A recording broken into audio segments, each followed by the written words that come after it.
Are you considering the Mermaid I for your Indonesia liveaboard? Would you like a video overview and review of the Mermaid I? Well, that's what we're doing in this video, and we're doing it right now.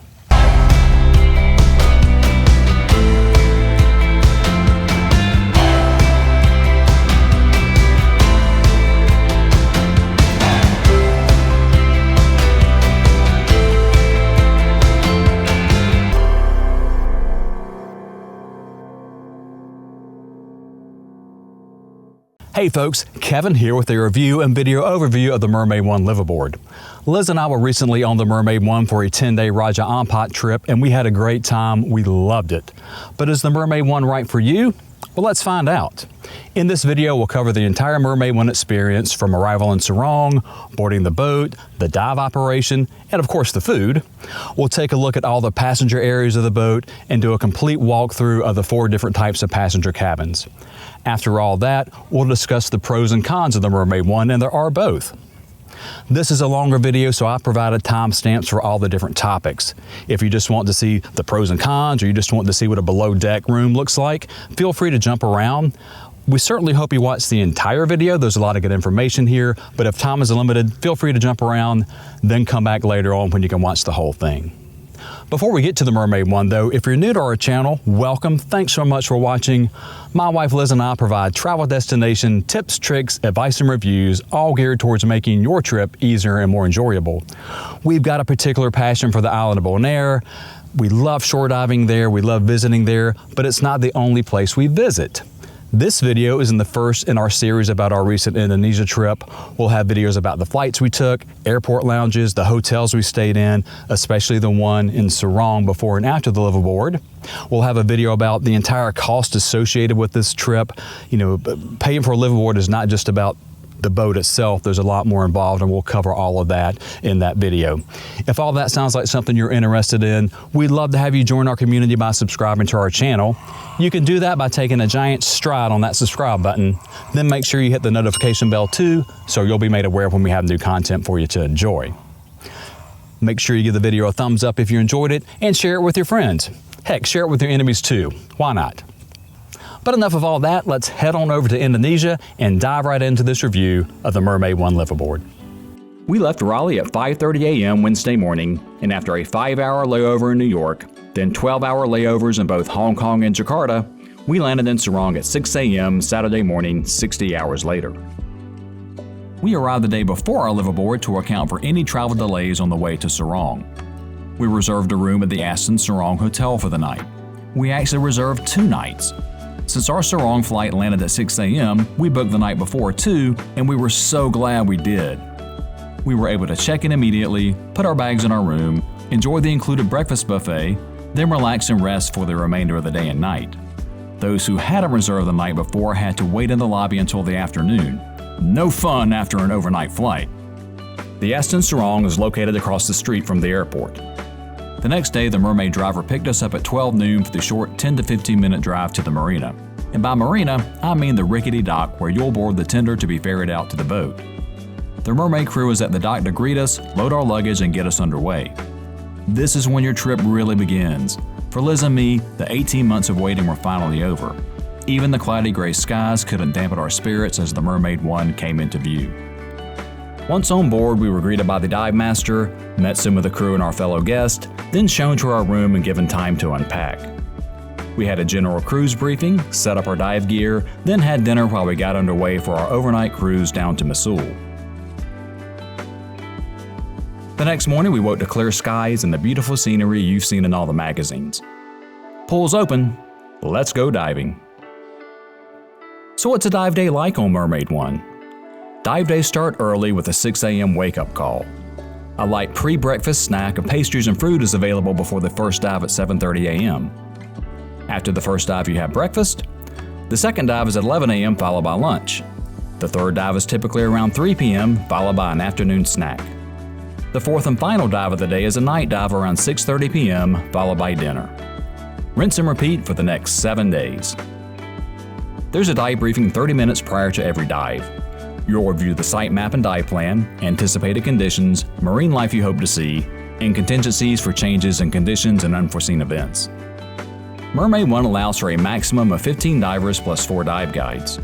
There are no more than 4 divers in each guides group, so no more than 4 groups of divers for any given trip.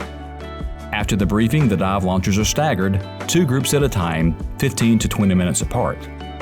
This keeps the dive deck less crowded while gearing up, as well as creates separation of the groups out on the reef. After the dive, you'll have a warm towel and hot beverage or juice waiting for you, and the crew will rinse and hang your wetsuit and ready your gear for the next dive. You may have noticed on the schedule that if you're not diving, you're probably eating. I thought the food was great. All meals are served buffet style in the Salon. Every meal has Western and Asian options, as well as fruit and dessert. There's plenty of food to fuel a hearty, scuba-driven appetite. I promise you will not go hungry. We'll talk more about the food in the pros and cons section.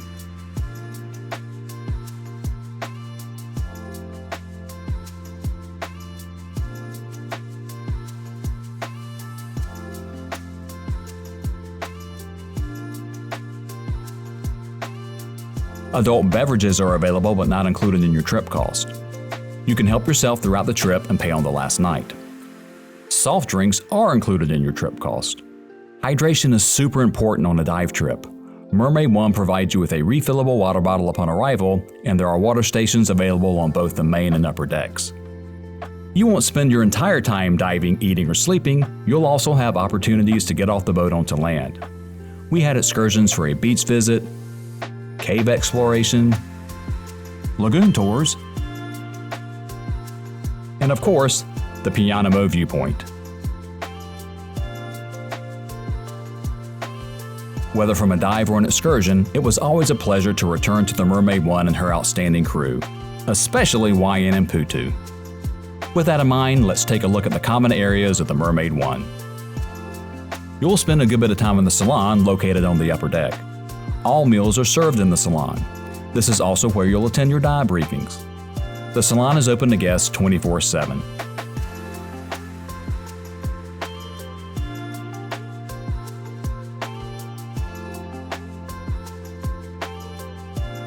There are tons of fish and reef identification guides,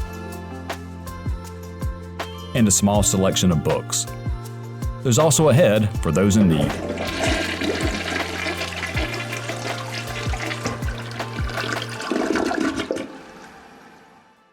Just outside the Salon is an outdoor covered lounge area. This ended up being a popular spot for relaxing between dives, and apparently after dinner too. I couldn't tell you. I was in bed by 9 every night. For more outdoor space options, there's a nice seating area forward of the wheelhouse, and the covered rooftop sun deck is not to be missed. There's plenty of space throughout the boat to either socialize or find privacy and solitude. You'll also spend a lot of time on the dive deck, located aft on the main deck. Unfortunately, I picked the absolute worst time to film the dive deck, the last night of the trip when all the gear was hung out to dry and suitcases were brought out of storage. I can assure you though that you won't be disappointed with the dive deck. There's plenty of room for the number of divers on board. It never felt overly crowded. Of course, I've never been on a dive deck that didn't feel crowded to a certain extent at some point. It was nice to have 2 showers on the swim platform. In fact, I use the swim platform showers more than my cabin shower. Don't judge me. One area that could use improvement is the camera station. We'll talk more about that in the pros and cons section later in the video. Now that we've seen the common areas, let's take a look at the options for guest cabins. Mermaid I offers 1 master cabin, 1 single cabin, and 4 deluxe cabins all on the main deck, as well as 2 guest cabins below on the lower deck. All guest cabins offer ensuite bathrooms. We'll take a walkthrough of each type of cabin, starting with the master cabin. Okay, let's take a look at the master cabin here on Mermaid I.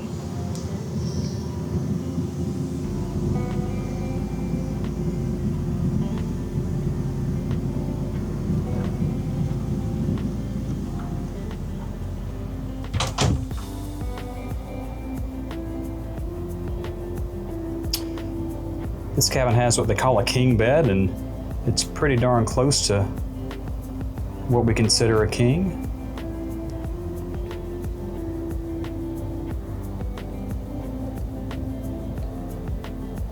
For a liveaboard, the room is nice sized, it's clean, keep in mind this is 2/3 of the way through our trip. So I tried to clean it up a little bit. But well thought out storage. You've got a shelf here that things stay on very well, nice ledge. You've got a cabinet right here by the door. It's pretty deep. You've got safety equipment in it, as you see, but the top shelf is there for storage, anything you might want to put in there. We brought a little bit of Christmas with us.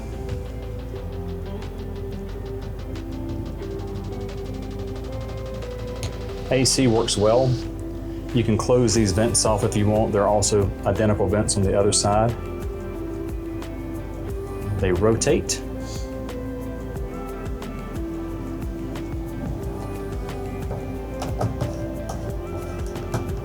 So you can direct it where you want, or close it off if you prefer.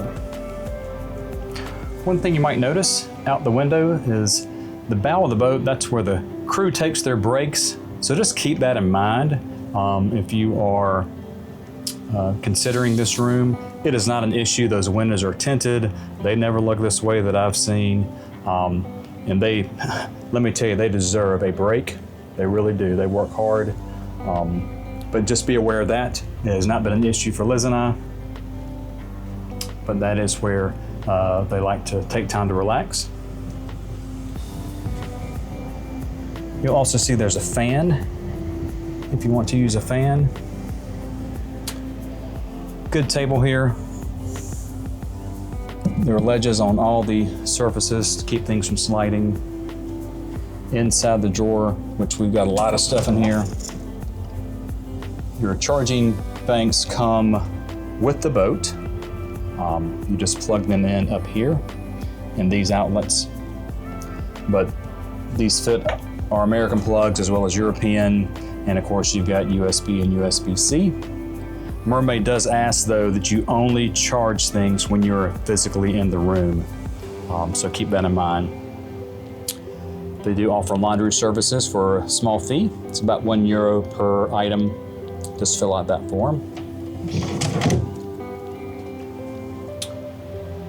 More storage up here. This is where Liz and I have our seasick prevention and other things.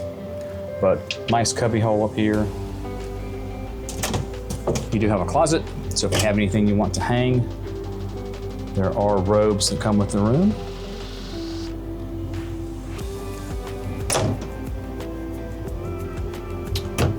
Over here, you have two nice sized shelves for keeping things. We're keeping clothes there.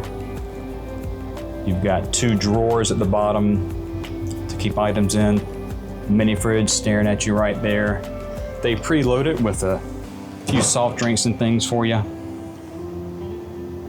You're welcome to bring stuff from upstairs to put in there. Keep your water in there if you'd like.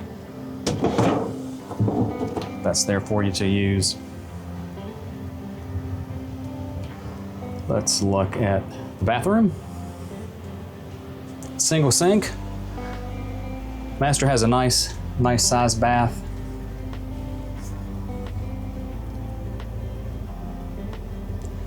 I like the fact that we've got a window. And shower toilet stall. What's nice is you can run that shower and the toilet top might get wet, but if you keep it closed, the seat does not. But the shelf behind it doesn't get wet. It's a pretty dry area except for the floor. But you do have hot and cold water. It's not the hottest, but it's definitely a nice warm shower if you want it. You may notice a towel on top. I put that up there to block those lights. Those are very bright lights when the lights are turned out at night. They do come into the room, believe it or not. I need it completely dark. A nice bathroom. Body wash.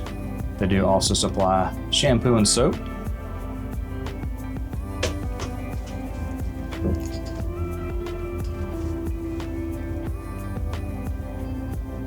You'll have bath towels and towels to use on deck. Bath towels are white, Deck towels are yellow.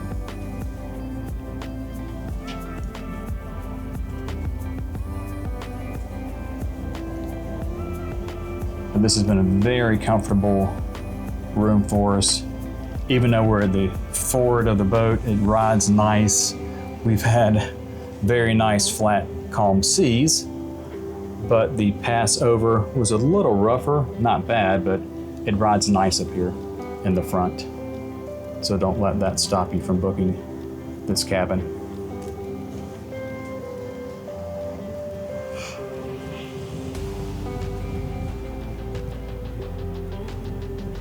Bow windows make it very nice and bright here. Of course, all the curtains close, and at night it can get dark as long as they're not running the exterior lights.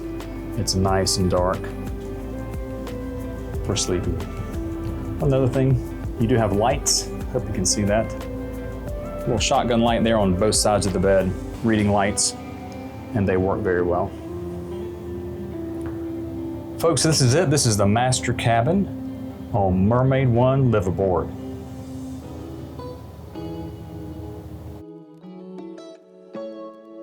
Okay folks, we're going to take a quick look at the standard, I believe it's called the deluxe room here on Mermaid I. Everyone is checking out, and I'm just going to do a quick run through of the room.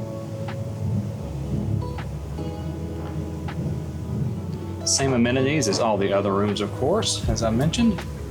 It is smaller than that master stateroom Liz and I are in. It's a little more cramped. Come in here and look at the bathroom real quick. Definitely more cramped in the bathroom area. But once you move in past the sink, you actually have a decent amount of space there in the toilet / shower area. It's really better than I expected. Just a little tight here. Moving into the bathroom, you can see it's a tight area here where the door can open and close. But all in all, if you're sharing a room, you've got your two single beds that can be pushed together to make one if you're a couple. But it is much tighter than that master stateroom. But once again, you do have drawers and cabinets to put your items. This is the standard room up on deck, Mermaid I. Okay folks, let's take a look at a below decks room. Our new friend Michael from Seattle has been gracious enough to allow us to take a look at this room. You can see it's bunk beds, but not single beds, nice size beds here. This room has all the amenities of every other stateroom on the Mermaid I. You've got your charging station, air vents, just like all the other rooms as far as being able to rotate them. Plenty of storage. You'll see drawers down here next to the bottom bunk. And you've got your hanging storage here. You've got your fan, just like all the other rooms. Nice sized bathroom.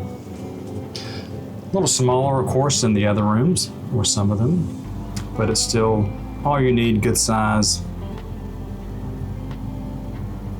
Shower toilet combo, just like the other rooms.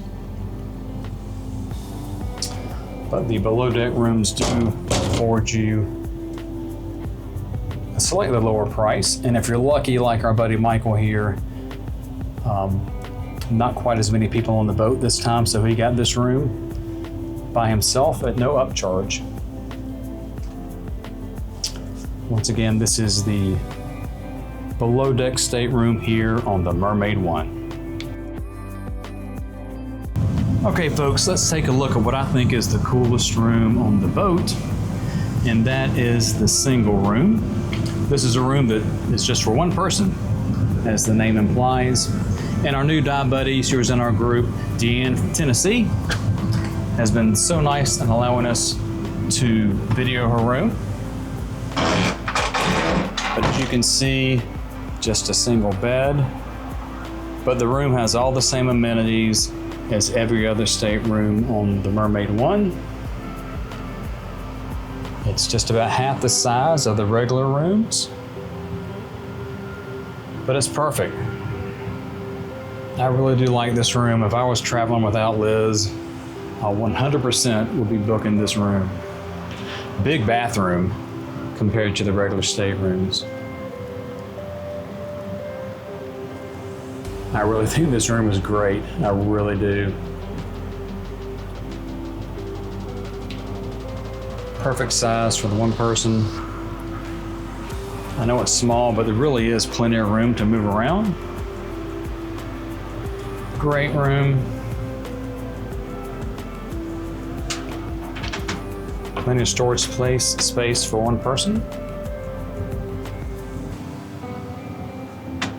Plenty of storage space for one person.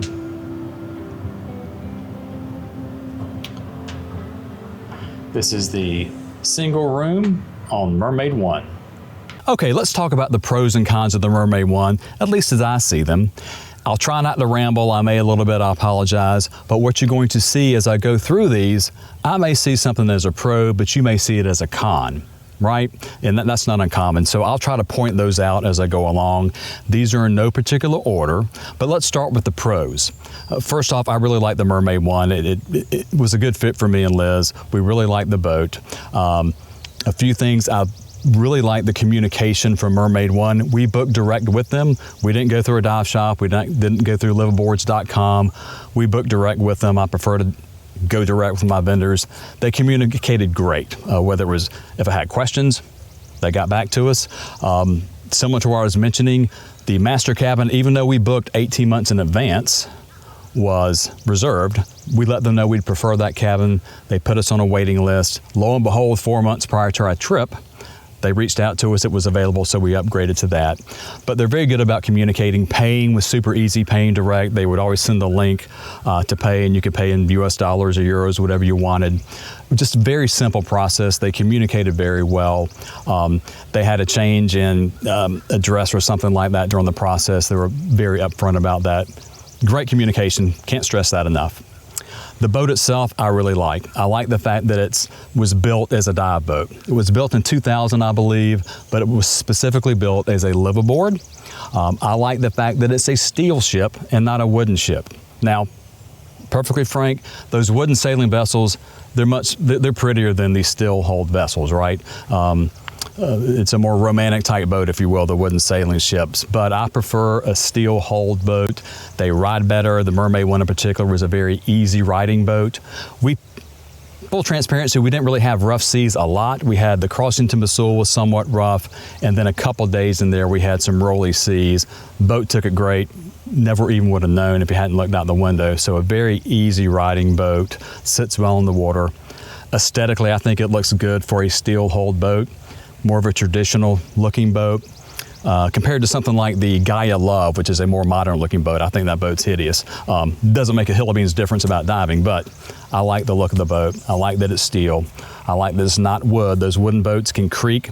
It's my understanding the sailboats, especially in rough seas, they're somewhat loud if you're trying to sleep. Mermaid I, like the fact that it's steel, it's a good boat. It's well maintained, even though it's 24, 25 years old now. They do a good job of maintaining it. It's older, but you wouldn't know that for the most part. We'll talk a little bit in the cons section about that. But like the boat, I like the fact that the staterooms, the guest cabins, have exterior doors. So you exit out onto the gangway on the side of the boat instead of a central hallway. I don't like a central hallway on a dive boat. All the cabins spill into that. You've got more wet people in there that can make it smellier or get it wet. From a safety perspective, I prefer the exterior doors. The Mermaid I has that. I like the fact that there were buffet meals. I found the food was very good. I mentioned that in the video. I prefer, in situations like a liveaboard, to have buffet meals. You get in line, you get your food, and you sit down. You can get as much as you want. You can go back if you want. You're not waiting around for a menu or to be served. I know some folks would prefer the more pampering and luxury of a plated dinner brought to you, a menu with choices other than what you just see on the buffet. I get that. So the buffet thing may be a con for some of you. For me, I liked it. And once again, the food was very good. we'll talk about one aspect of it in the cons section, but I love the fact that it's buffet style meals. I like the fact that there are multiple tables in the salon where you can sit for your meals as opposed to one single table for everybody. Allows you to not have too many people at one table and get to know everybody if you want to swap tables throughout the trip. I just like that. I've been on liveaboards where it's a single table. I've been on a liveaboard where it was one table that was a booth, and if you're stuck in the middle, you're not getting out of there until the end of dinner, right? So I definitely don't like a single table for that reason. I like the fact that the Mermaid has several tables for dinner. I like the fact that for the size of the boat and the price range, there are only 15 maximum divers allowed.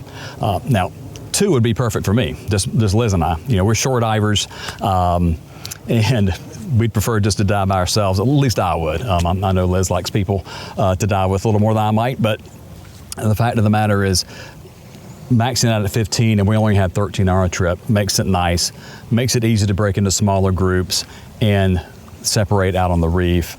I know some of the more luxury liveaboards that are priced a lot more have fewer divers, but in general, Raja Ampat liveaboards, you're probably looking at over 15, a lot of them 20 plus. The Mermaid II, I think, is 18 to 21 divers, something like that. Just too many, so I like the number of divers. Speaking of diving, as odd as it sounds, the ladder on the tenders, I really liked. Easy to get back into the tender after a dive. As you've seen in the video, Mermaid uses ribs or rigid inflatables as their tenders, which are great boats. But I can tell you one thing, Liz and I both have never met a ladder on a rib that we've ever liked, that's ever gotten along with us. So we were super concerned going into this trip, is it going to be difficult to get back in the boat after a dive? Now, with our gear on. But I've got to tell you, the ladders on these tenders are exceptional. They're phenomenal. Easiest thing you've ever walked back on a boat with. Certainly for us it was. Nothing special about the ladder, it's just they've got them attached right. They're good ladders. All I can tell you is if you're concerned about being able to get back into the tender after the dive, you shouldn't be. Keep all your gear on. The ladder works really well. I think you'll be happy. I was super happy with that. Once again, I was concerned ahead of time. Should not have been. They were perfect. Definite pro. I like the Excursions. I think there were an adequate number of them, 4 or 5, 6, a chance to get off the boat. They were timed right. They did not interfere with the dive schedule. We didn't have to skip any dives. They worked them in. They're a nice addition, so make sure you take advantage of some of those. One last thing that's definitely a pro is the crew and the staff. They really were good. I may speak to some inconsistent dive deck assistants, but in general, you're only going to see a handful of them. Wyan and Pucho, I mentioned, are awesome. They're your stewards. They're taking care of you throughout the trip. The dive guys were really good. I felt comfortable with them. The dive deck crew, for the most part, was phenomenal. Helping you. They clean your gear. I mean, come on. And they'll do things that I didn't need. Obviously, they set your gear up, which I got used to letting them do that. They want to put the fins on for you, which, I can put my own fins on, but Liz loved that. A lot of folks on the boat love that level of service, which is great.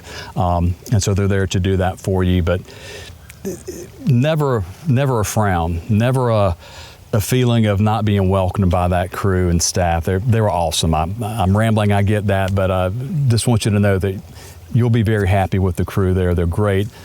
The last day you get to meet them all, there's so many people behind the scenes doing stuff, keeping you safe and keeping that boat running, you had no clue. So, crew's great, definite pro.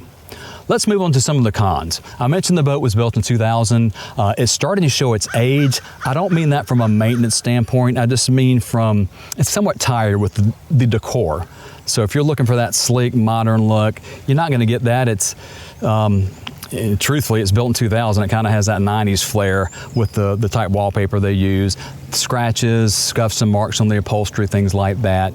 But the boat's well maintained. You don't see rusty bits here and there. It's painted when it needs to be. It's well maintained, so don't misunderstand, but it's not the newest, most modern boat out there. So some may find that as a con. It's a nice boat. It was the perfect level for me, but it's not a luxury experience. It's not like the Dewey Nusantara or the Demai, the true premier luxury liveaboards.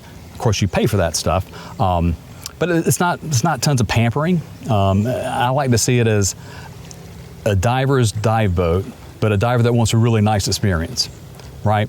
I hope that makes sense. It's we love the boat. It was great, but it's not a luxury liveaboard. You do not have individual AC control in your room. And so that's going to be a con for some folks. Liz and I thought that would be an issue for us as well. We thought, sometimes at night especially we'll get cold, but we had so many vents in our rooms that you could twist and close and turn. We were able to control the temperature perfectly. It never really was an issue. We thought that was going to be an issue ahead of time. It wasn't. But for some folks, not having that ability to actually adjust the thermostat, that may be an issue for you. So just want you to be aware of that. That may be a con. The bathrooms are pretty cramped in most of the staterooms, but that's a boat for you. That master cabin did have a nice one compared to the others, but in most, the toilet and the shower really are one thing. So just be aware of that. If you'd like to have a giant bathroom on a boat, those more luxury liveaboards may be where you want to go, but the bathrooms were kind of cramped. Okay. Buffet meals, I mentioned that was a pro for me. Some may see that as a con. But back to the food, and Liz made this comment to me. If you're a vegetarian, you're not going to go hungry. As you've seen in the video, you're going to have options, but in general, the focus is not towards the vegetarian. You won't go hungry once again, but just know that it's, if you're going for the food, might not be the best boat for you, right? You will eat, you won't be hungry, but it will not be the highlight of your day. Make sense? Okay. We talked about the price. Speaking of paying for things, I mentioned it was great to communicate and pay with Mermaid. One thing that kind of irked me was you can't pay everything ahead of time. You can't pay the marine park fee. You cannot pay for your nitrox. You have to pay for those on the boat. And it just doesn't make sense to me. The marine park fee, you've got to give them all your information ahead of time. So when you get on the boat, they actually give you a nice little card or certificate, whatever the correct term is. So if they can apply for it ahead of time, we should be able to pay for it ahead of time. Now, it's okay to pay at the end of the trip, but I like to get everything out of the way as soon as I can. You're required to pay a fuel surcharge well before you get on the boat. I just don't understand why whether or not you're going to use nitrox, let's face it. We should be able to pay that ahead of time, get it out of the way, not have to pay for it on the final night of the trip. Mermaid, if you're listening, let us pay for everything up front, those things that we can. Once again, that's just a con, won't keep you from going on the boat. Another con was there are several things that were advertised that were never mentioned to us or never offered. Massages are mentioned on the website. I wasn't looking for one. Not sure who on that boat would have given you one, but they were never mentioned as an option or available. The kayaks were never offered. They were strapped on top of the boat. We certainly saw them, but they were never offered for use, and those are certainly mentioned in their advertising for Mermaid. Same thing with Wi-Fi. They mentioned that Wi-Fi is available. You do have to pay for it, although I will say this, with Mermaid I, they do give you 3 gigabytes free to begin with. A lot of liveaboards don't give you any without paying, but just know that if you're going there to work in your off time, you're gonna have to pay for your Wi-Fi. Wi-Fi was good though. Liz and I just used the free stuff, turned on the phones when we needed it. It did work well. One final con is a very important one I want to talk about, and I mentioned this in the video, and that is the camera station definitely needs, I don't know how they're gonna solve it because there's no more room on the boat, but the camera station is lacking. You saw in the dive deck video, it's just that L table, and that's all there is for all the divers. So when you read their webpage and they say we've got dedicated camera storage for you or whatever they say, you can't fit a big rig in there. And it was fine for Liz and I just have a small GoPro set up with 2 video lights, and Liz has a small housing and 1 strobe. But fortunately, we only had a few folks who had those giant rigs, so I can't imagine if you had a photography group with full just giant rigs across the board. I'm not sure where you put them all. I'm going to wrap this up because we've got some folks coming here, but the camera station needs work. There weren't enough outlets. They weren't wall mounted. They definitely need to be. That can be addressed. They can certainly add more outlets and wall mount them for you, but trying to figure out who's going to plug in where and when you're going to work on your gear was somewhat difficult. We find you figured it out by the end of the week, but camera station needs work. So keep that in mind too, that's a con. Overall though, we love the Mermaid I. We would hop back on that boat in a heartbeat. If you plopped us in Salon tomorrow, we would not hesitate to get back on the boat. We loved it, so don't let those cons detract from you. We absolutely love the boat, love the experience, wouldn't hesitate to get on again. Well, folks, that's it. That's the Mermaid I. What do you think? Would you get on this boat? Leave us a comment if you've been on it. Tell us something I missed. I know I missed something. If you have any questions, please let me know. Put those in the comments. I'll get them answered for you. But once again, we love the Mermaid I. I think you would too. Let us know what you think. Don't forget to give the video a thumbs up. But that's going to wrap it up for the Mermaid I. Hope you enjoyed it once again. I'm going to go find Liz. We're going to gear up, get in, and I'll see you at the next dive site.